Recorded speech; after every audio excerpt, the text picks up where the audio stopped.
말씀은 사도행전 19장 1절에서 7절까지 제가 한 절, 또 여러분이 한 절 이렇게 교독합니다. 아볼로가 고린도에 있을 때 바울이 윗지방으로 다녀 에베소에 와서 어떤 제자들을 만나 이르되 너희가 이들에게 성령만을 받아야 이르되 아니라 우리는 성령이 진리에 계신 것을 하였노라. 바울이 이르되 그러면 너희가 무슨 세례를 받았느냐?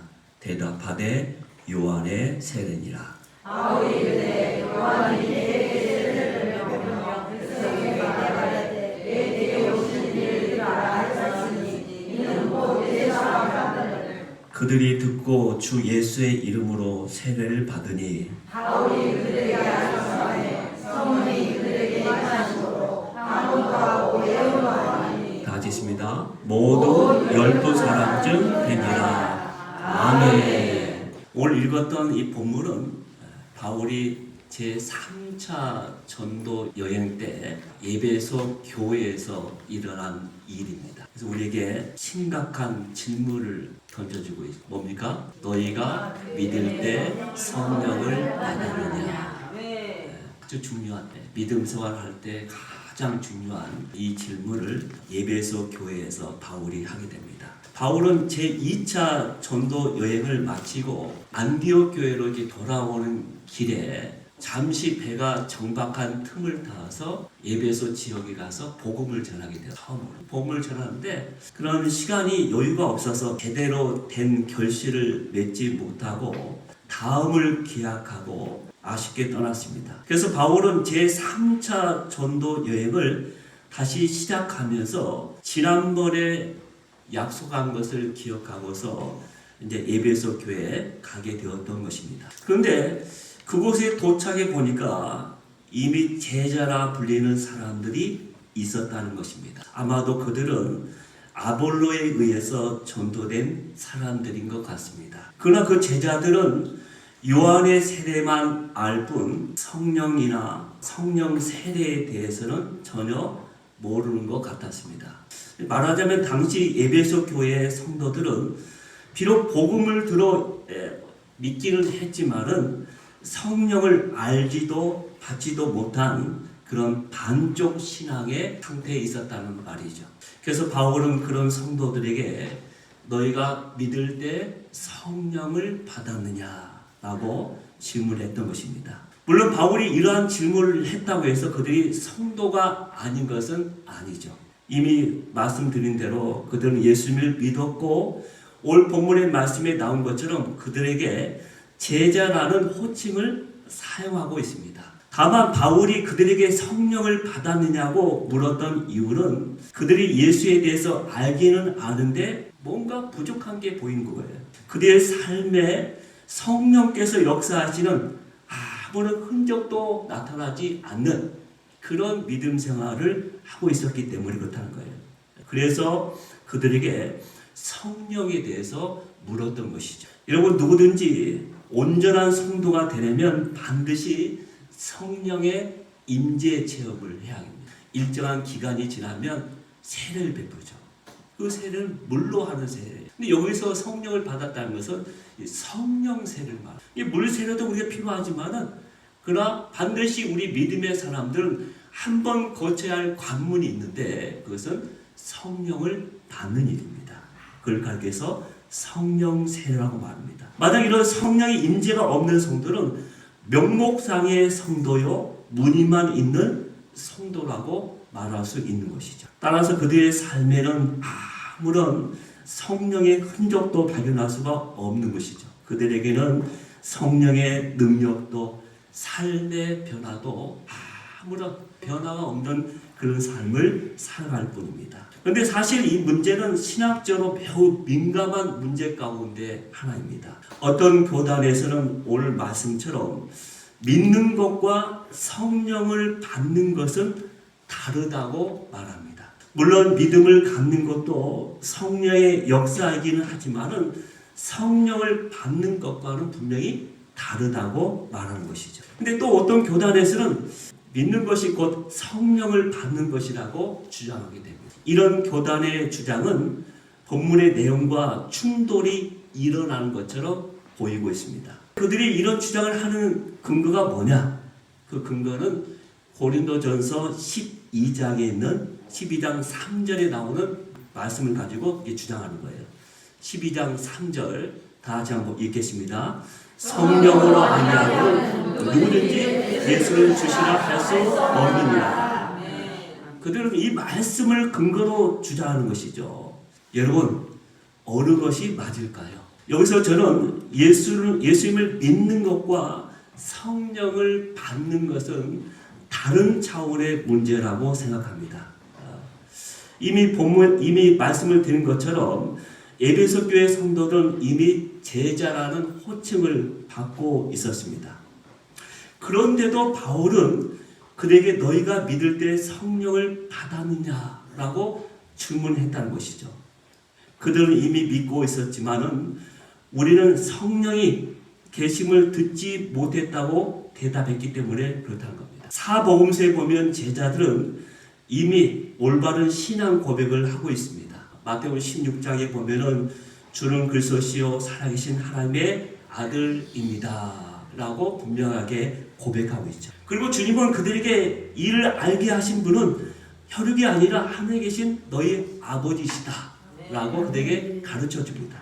그리고 그 믿음의 반석 위에 음부의 권세가 이기지 못하는 내가 교회를 세우겠다고 약속하십니다. 그런데 그 후에 부활하신 주님은 이미 믿던 그들에게 성령을 받으라고 말씀하셨다는 거예요. 그들은 주님의 말씀들을 열심히 기도하고 기다리다가 불같은 성령, 바람 같은 성령을 받았다는 것입니다. 여기서 우리가 알 수 있는 것은 성령을 받지도 않고 교회에 나오고 예수님을 믿을 수도 있다는 것이죠. 때문에 성령이 아니고서는 예수를 주시라 할 수 없느니라 라는 말씀은 성령을 받아야만 예수님을 주시라 할 수 있는 그런 말씀을 해석할 것이 아니라 성령을 받지 않았어도 성령께서 도우셔야 믿음을 가질 수 있다는 말씀으로 해석을 하는 것이 맞다는 것이죠. 다시 말해서 성령이 그 사람 속에 오시지 않았지만은 그를 도우셔서 믿을 수 있게 하신다라는 것을 우리에게 말씀해 주고 있다는 것입니다. 자, 그렇다면 여기서 우리는 중요한 질문을 하나 해봐야 합니다. 우리도 에베소 교회 성도들처럼 주님을 믿고 있는데 우리는 믿을 때 성령을 받았습니까? 라는 질문입니다. 오늘 질문에 나온 것처럼 저와 여러분이 이 질문을 다시 한번 진지하게 해봐야 한다는 것이죠. 혹시 성령을 받지 않고 신앙생활을 하고 있는 사람은 없느냐라는 것이죠. 유명한 일본의 신학자 우찌무라 간조는 이런 말을 했습니다. 성령을 받지 못한 기독교인처럼 불쌍한 사람은 없다. 왜냐하면 그는 세상의 것을 가지지 못했을 뿐만 아니라 하늘의 것도 가지지 못했기 때문이다. 세상이 그를 업신여겨도 그는 세상을 이길 힘이 없으며 깨끗하게 되기를 힘써도 그는 결코 깨끗해질 수 없다. 그는 성령을 받아야 한다. 그렇지 않으면 그는 불신자보다도 못한 사람이 될 것이다 라고 이야기했다는 것이죠. 다시 말해서 이 교회에 나와서 성령을 받지 않는 채 계속 믿음 생활을 하면은 그 사람은 세상 사람도 아니고 교회에 다니는 또 그런 하나님의 자녀도 아니고 어정쩡하게 오히려 인생을 마치면서 살아가는 그런 불쌍한 존재가 될 수밖에 없다는 거예요. 여기서도 그런 성령을 받지 못한 그리스도인이라는 표현을 사용하고 있습니다. 주님을 믿습니다. 근데 성령을 받지 못할 수도 있다는 것이죠. 그렇다면 질문해 봅니다. 여러분은 믿을 때 물로 세례만 받은 무늬만 있는 표면적 그리스도인입니까? 아니면 진정 성령으로 거듭난 이면적 그리스도인입니까? 그 질문을 우리가 해보자는 것이죠. 로마서 8장 9절에 보면 하나님은 이렇게 우리에게 말씀해 주고 계십니다. 로마서 8장 9절입니다. 다 같이 읽습니다. 만일 너희 속에 하나님의 영이 거하시면 너희가 육신에 있지 아니하고 영에 있나니 누구든지 그것의 영이 없으면 그것의 사람이 아니라. 아멘. 우리가 예수님을 믿은 지 몇십 년이 되고 내가 목사가 되고 장로가 되고 권사가 되고 이런 교회에서 직분을 받았다 하더라도 내 마음속에 성령님이 계시지 아니하면 그런 진정한 하나님의 사람, 진정한 크리스찬이 아니라는 것이죠. 그것을 우리에게 분명하게 말씀해 주고 있습니다. 누구든지 그리스도의 영이 없으면 그리스도의 사람이 아니에요. 오직 그리스도의 영이 성령이 내 안에 계실 때 우리는 하나님의 자녀가 된다는 것이죠. 자, 그렇다면 우리가 성령을 받게 되면 어떤 일이 일어나게 되는 걸까요?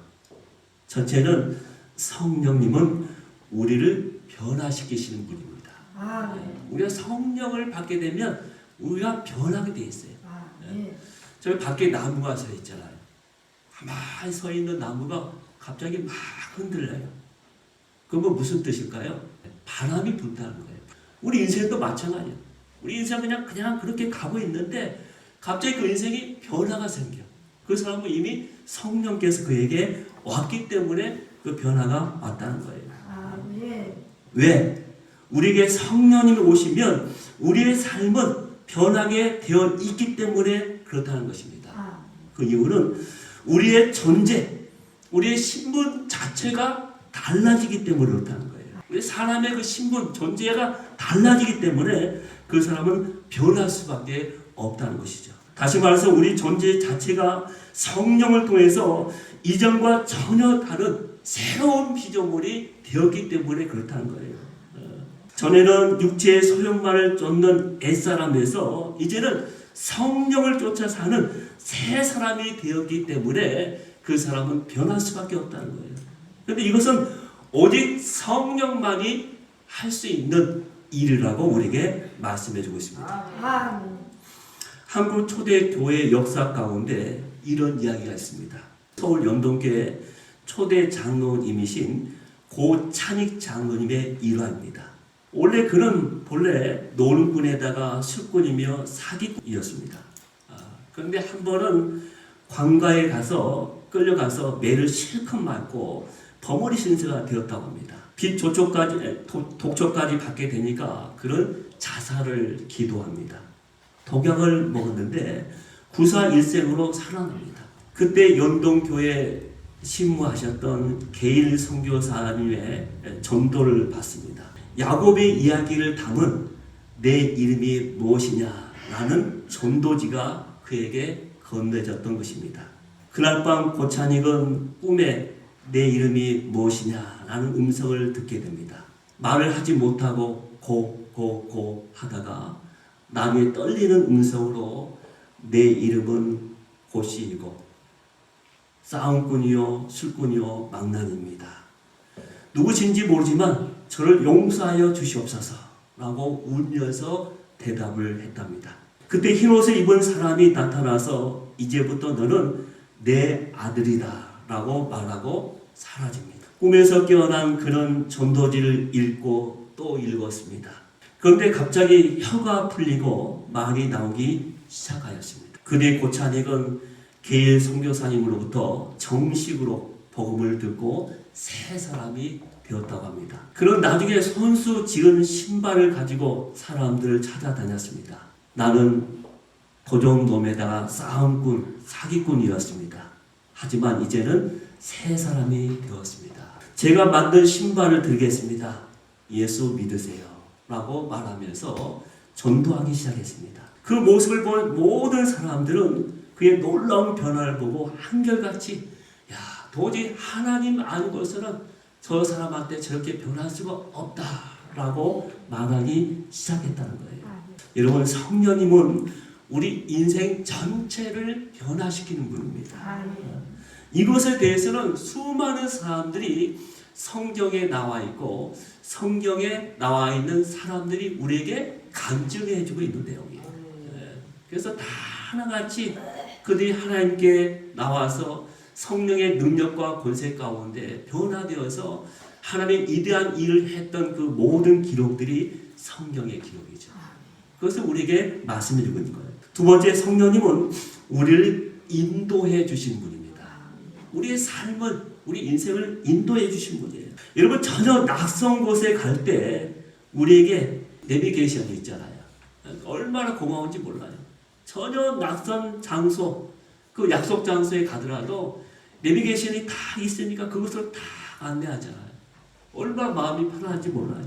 우리가 약속 장소를 헤매고 있는데 그때 누군가가 나에게 친절하게 안내를 해준다면 얼마나 고맙겠어요. 하나님은 출애굽한 이스라엘 백성들이 광야에서 헤맬 때 그들의 갈 길을 인도해 주셨습니다. 낮에는 구름 기둥으로, 밤에는 불 기둥으로. 그들이 먹을 것이 없을 때는 만나와 메추라기로, 마실 물이 없을 때는 반석을 쳐서 물이 나오게 하고, 그 모든 것을 다 먹이시고 입히셔서 가나안 땅에 가게끔 만드신 분입니다. 그들을 출애굽시켰을 뿐만 아니라 그 광야 40년 동안 그들과 함께, 그렇죠? 이스라엘 백성들과 함께 그들을 품으면서 안으면서 그들을 모든 사람들 안내한다는 것은 너무나도 힘든 일이에요. 그래서 하나님은 그 백성들의 수준과 백성들의 그 속도에 맞춰서 그들과 같이 계속 다녔던 분이에요. 그래서 그들이 가나안 땅에 다 가기까지 인도하셨던 것이죠. 하나님은 그렇게 우리 인생을 이렇게 인도하신다는 겁니다. 저와 여러분도 마찬가지예요. 여러분 보면 우리에게 하나님 성령께서 우리에게 인도해 주시는데 특별히 이것은 하나님의 자녀인 증거 가운데 하나라고 우리에게 말씀해 주고 있습니다. 로마서 8장 14절 볼까요? 하나님의 자녀인 증거가 많이 있는데 그 중에 하나가 뭐냐면 하나님의 영으로 인도함을 받는 것입니다. 8장 14절 다 같이 한번 읽습니다. 무릇 하나님의 영으로 인도함을 받는 사람은 하나님의 아들이라. 하나님의 아들은 하나님의 영으로 인도함 받는 사람이 하나님의 아들이라. 하나님의 자녀는. 그래서 우리의 모든 삶은 하나님께서 인도하신다는 거예요. 그런데 이 하나님의 인도하심은 때로는 인간의 지혜로 측량할 수 없는 그 길로 인도할 때도 있다는 겁니다. 그래서 우리는 내가 원하는 길로 하나님이 인도하지 않을 때 때로 우리가 불평하고 원망하는, 아니 하나님 난 이렇게 가고 싶은데 왜 이 길로 인도하시라고 이야기를 한다는 거예요. 그런데 시간이 지나고 보면 하나님께서 정말 기가 막히게 가장 좋은 길로, 가장 선한 길로 인도하고 계시다는 것을 우리는 나중에야 알게 되는 것이죠. 그게 하나님의 인도하심입니다. 요셉의 인생을 한번 생각해 보시기 바랍니다. 형들에게 미움을 사서 애굽에 팔려갑니다. 이때 요셉은 생각했을 겁니다. 야, 내 인생 정말 처음부터 꼬이는 인생이구나 라고 생각했을 거예요. 그러나 어찌어찌해서 겨우 보디발 장군의 가정 총무로 이제 살게 됩니다. 그런데 그곳에서 그만 모압으로 감옥에 가게 됩니다. 하나님 어찌하여? 그런데 이 감옥에서 왕에게 발탁되는 기회를 맞이하게 됩니다. 그래서 나중에는 애굽의 총리로 서게 되죠. 이 결론적으로 나중에는 자신의 가족뿐만 아니라 애굽이라는 강대국의 보호 아래 자기 민족을 구하게 되는 그 일을 위해서 쓰임받는 요셉이 되었다는 거예요. 근데 요셉이 처음부터 자기 인생을 아는 것도 없었고 계획한 것도 아니에요. 근데 자기를 가는 곳곳마다 많은 그런 유혹이 있고 힘들고 고난이 있었지만은 그 가운데서 늘 하나님을 신뢰하며 계속 그분과 함께 동행하다 보니까 나중에 그 일을 하게 된 거예요. 자기 인생의 최고의 인생을 하나님이 만들어 주신 것이죠. 하나님은 그런 하나님이십니다. 이런 모세를 한번 보십시오. 그 모세는 태어날 때부터 고난이었습니다. 그가 어찌어찌해서 애굽의 왕자로 가서 무엇이든 할 수 있을 것 같았습니다. 그래서 뭔가 애굽의 노예로 살고 있는 자신의 민족을 위해서 뭔가 해보려고 막 했습니다. 그런데 결론은 도망자가 되어서 광야로 쫓겨가는 것이었습니다. 그런데 그 광야에서 무려 40년까지나 양을 치면서 허송세월을 보내는 것 같았습니다.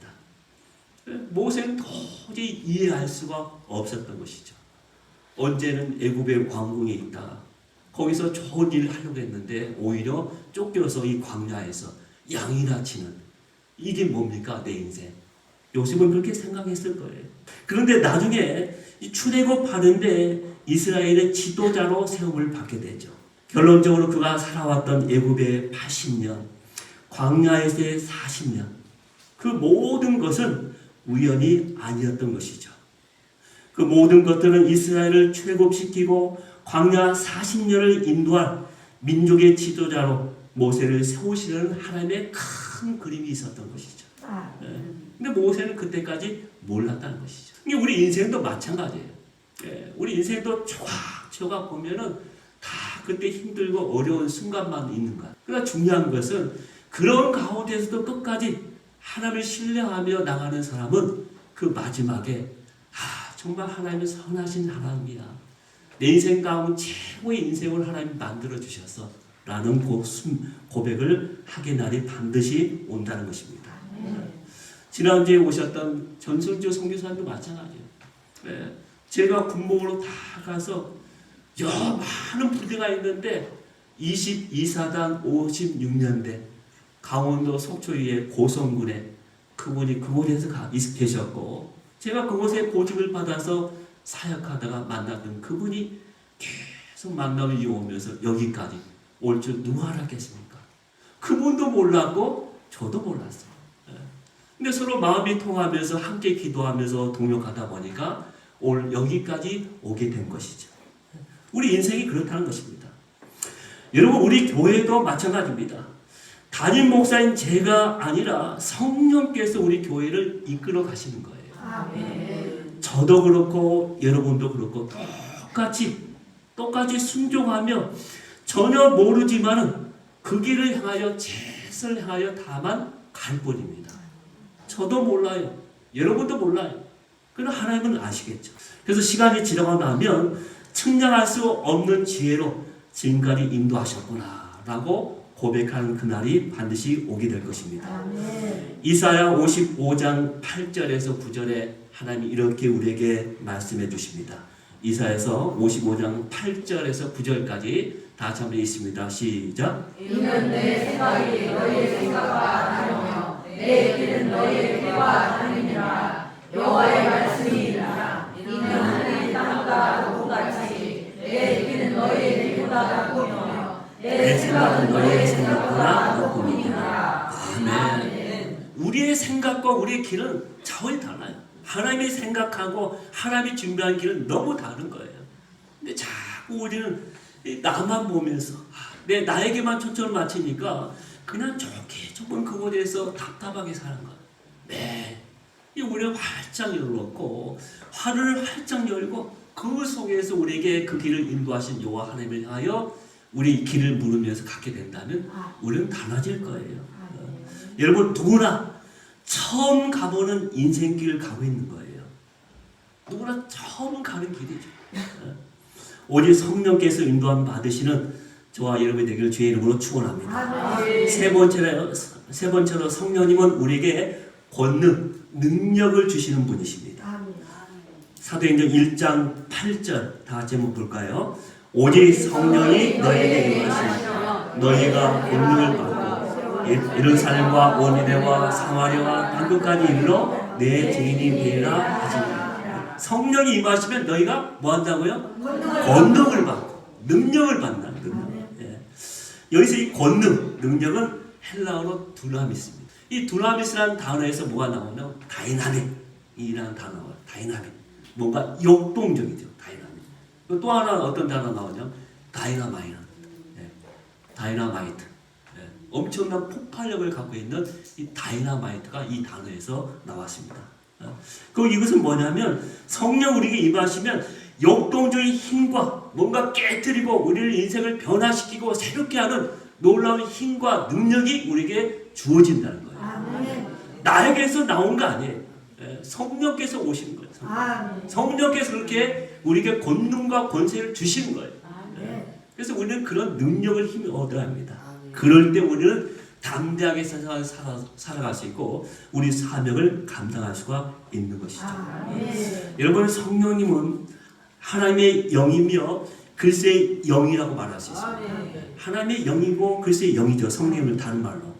따라서 성령이 임한다는 것은 그분의 능력이 함께 임한다는 것입니다. 이 복음서에 보면 예수님께서는 사도들을 세우시고 이스라엘 각 동네에 파송하시면서 그들에게 권능을 주셨죠. 누가복음 9장 1절 볼까요? 누가복음 9장 1절 시작. 예수께서 모든 죄를 제하며 병을 고치는 능력과 권위를 주시고 파송하면서 능력과 그들에게 권위를 주셨어요. 그러나 이제는 곧 임할 성령은 그러한 능력이 그들 안에 임하게 될 것이라고 말씀하셨습니다. 전에는 예수의 제자들과 함께 함께하는 사역이었죠. 그런데 이제는 너에게 성령이 임하시면 우리 안에 들어온다는 거예요. 우리 안에 들어오게 돼서 그런 능력과 권세를 너희도 똑같이 누구든지 제자들이 그런 능력과 권위를 받은 것처럼 예수 믿는 누구든지 성령이 받는 자 누구든지 그런 능력과 권세를 잊게 될 것이라고 말씀하고 있는 것이죠. 그래서 누가복음 24장 49절에 보면 이로부터 너에게 능력이 입혀질 때까지 예루살렘에 머물라고 말씀하신 것이죠. 다 같이 한번 볼까요? 시작. 아니요. 누가복음 24장 49절 시작. 볼지어다 내가 내 아버지께서 약속하신 것을 너에게 보이니 너희는 이루어도 능력을 높여질 때까지 이 성에 머물라. 너에게 능력이 입혀질 때까지 떠나지 말라는 거예요. 그러면 너에게 성령이 임하시게 될 거예요. 너희 안에 성령이 오게 될 것이다. 그렇게 되면 너희는 그런 권세를 받게 될 것이라는 거예요. 어떤 권세? 그들이 받을 권능에 대해서 말씀합니다. 마가복음 16장 17절 18절 다 같이 있습니다. 믿는 자들에게는 이런 표징이 따르니 곧 그들이 내 이름으로 귀신을 쫓아내며 새 방언을 말하며 뱀을 집어버리며 무슨 독을 마실지라도 해를 받지 아니하며 병든 사람에게 손을 넣어줘 나으리라 하시니라. 아멘. 이런 능력이 나타난다는 거예요. 이들에게만 나타나는 것이 아니라 오늘 우리에게 문제는 우리가 성령을 받아야 하고 충만하게 받을 때 이런 권세를 잊게 된다는 것이죠. 마지막으로 성령님은 우리에게 진리를 깨닫게 하실 뿐만 아니라 그 진리를 전하게 하시는 분입니다. 여러분 성령은 뭡니까? 진리의 영이라고 말씀합니다. 진리의 영이신 성령께서 오시면 우리를 진리 가운데 인도해 주신다는 거예요. 고린도전서 요한복음 16장 13절입니다. 요한복음 16장 13절 다 같이 읽습니다. 그러나 진리의 성령이 오시면 그가 너희를 모든 진리 가운데 인도하시니 그가 스스로 말하지 않고 오직 들은 것을 말하며 장래를 너희에게 알리시라. 아멘. 진리의 영이 오게 되면 너에게 진리 가운데 인도하게 될 것이다. 성령께서 우리에게 그렇게 말씀하십니다. 처음에 주님께서도 비유로 말씀하셨을 때 제자들도 다른 사람들처럼 깨닫지를 못했죠. 그래서 모든 설교가 끝난 다음에 제자들이 왔을 때 예수님은 그 제자에게 따로 그 설교 말씀을 풀이해 주셨습니다. 마찬가지입니다. 우리에게 똑같은 동일한 원리가 주어지는 것이죠. 그래서 이 시대 말씀을 깨닫게 해준다. 말씀을 깨닫게. 설교를 들어도 지루하기만 하고 무슨 뜻인지 도대체 모르겠다면 이 진리의 영, 성령의 도우심을 간구하시길 바랍니다. 그럴 때 진리의 성령께서 거짓말 같은 그 성경의 내용들이 진리의 말씀으로 우리에게 믿어지는 놀라운 일이 생기게 되는 거예요. 지금까지 부분적으로만 알았던 그 조각조각 퍼즐 같은 말씀들이 하나로 딱 정리되면서 우리에게 딱 이해가 되는 거예요. 이것은 성령께서 하신 거예요. 왜냐하면 하나님의 말씀은 그냥 인간의 기록이 아니라 성령의 감동으로 기록된 말씀이기 때문에 오직 성령이 아니고서는 이 말씀을 이해하기가 너무 어려운 거예요. 이해해도 믿을 수가 없어요. 이 말씀을 믿는다는 것은 대단한 일이에요. 여러분 천지창조 이거 믿는다는 게 얼마나 대단한 일이 아십니까? 우리가 보지도 않았잖아요. 보지도 않았는데 믿는 거예요. 이것이 어떻게 가능하냐? 성령께서 우리에게 그렇게 믿음을 주셨기 때문에 가능합니다. 또한 진리를 깨닫는 사람은 이 진리를 전할 수밖에 없다는 것입니다. 여러분, 지금 여러분의 마음속에 이 전도에 대한 거룩한 부담이 없다면 한번 자기 자신을 점검해 봐야 한다는 거예요. 내가 진리를 알게 되면 그 진리가 나를 움직여서 자꾸 나가고 전도하게 만들고 뭔가 일하게 만들고 뭔가 나에게 헌신하게 만들고 나에게 뭔가 결단하게 만드는데 그것이 그 마음이 나에게 없다는 것은 뭔가 이상한 거예요. 예레미야 20장 9절을 보면 예레미야가 바로 이런 심정을 우리에게 말씀해 주고 있습니다. 20장 9절 다 같이 한번 읽습니다. 내가 다시는 여호와를 선포하지 아니하며 그의 이름으로 말하지 아니라 하면 나의 마음이 불붙는 것 같다 해서 골수에 사무치니 답답하여 견딜 수 없나이다. 예레미야 마음이 이렇게 된 거예요. 내가 말씀을 전하지 않으면 다시는 저들 앞에 선포하지 않겠다고 결심하면 내 마음이 불붙는 것 같아서 답답하여 견딜 수가 없을 만큼 그렇게 된다는 거예요. 그래서 믿음의 사람은 늘 우리의 자신을 보면서 우리의 삶을 보면서 단식하며 여호와께 도움을 구하며 하나님의 자비하심을 구하며 가는 거예요. 근데 우리는 늘 내 주어진 그냥 이 일에 파고쳐서 이것을 한 번도 내 자신을 체크하지 않고 이러한 탄식감과 내 마음에 사모함이 없고 갈망이 없다는 것은 뭔가 잘못된 거예요. 우리 목마름이 있어야 합니다. 하나님의 말씀에 목마름이 있어야 하고 기도에 대한 목마름이 있어야 하고 성령의 은혜에 대한 목마름이 있어야 하고 하나님의 사랑에 대한 목마름이 있어야 하고 내가 다른 사람을 사랑할 수 있는 그런 목마름이 있어야 해요. 그럴 때 그 사람은 행복하고 풍성한 삶을 누리는 거예요. 그 사람이 부자예요. 그 사람이 부자예요. 이미 다 10년 가운데 온갖 부유함으로 가득 차있기 때문에 그 사람이 부유한 거예요. 여러분 많이 소유하고 돈을 많이 가진다고 해서 부유한 게 아니에요. 진정한 부자는 내 마음이 내 심령이 부자인 사람이 진정한 부자예요. 그러니까 여러분 그런 부자로 좀 살았으면 좋겠어요. 영적으로 내 믿음의 부자 그런 정말 내 마음의 믿음의 부자가 되어서 주님 앞에 나가는 저와 여러분의 삶이 되기를 주의 이름으로 축원합니다. 마지막으로 존 맥스웰 쓴 책 가운데 당신 안에 잠재된 리더십을 켜라라는 책에 보면 한 등대지기 이야기가 나옵니다. 암벽 해안에서 일하던 등대지기는 한 달에 한 번씩 기름을 받아서 등대불을 켰습니다. 그런데 등대가 마을에서 멀지 않다 보니까 사람들이 자주 찾아왔습니다.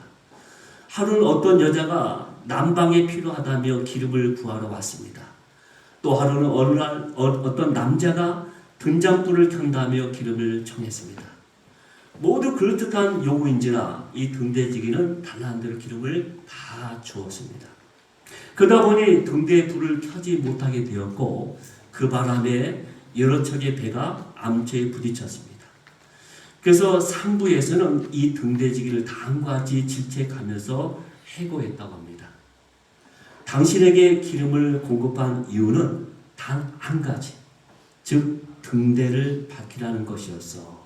그런데 어찌하여 당신은 그것을 소홀히 했습니까? 여러분, 하나님은 이 시간 저와 여러분에게 묻고 계십니다. 너희가 믿을 때 성령을 받았느냐? 광야 같은 인생길, 한 번도 가보지 않는 여러분의 인생길, 여러분은 무엇을 의지하며 누구의 인도로 그 길을 가려고 하십니까? 저와 여러분을 부르신 하나님께서는 오직 성령의 능력으로 여러분의 인생의 불을 밝히라고 우리에게 말씀해 주셨고 성령을 우리에게 선물로 주셨습니다. 아멘. 저와 여러분은 이 부르신 여호와 하나님의 귀한 음성에 응답하며 오직 보혜사 성령께서 우리 인생 마지막까지 충만하게 역사하는 그런 멋진 여러분의 인생 또 저의 인생 우리 모두의 인생이 되기를 주의 이름으로 축원합니다. 기도하겠습니다.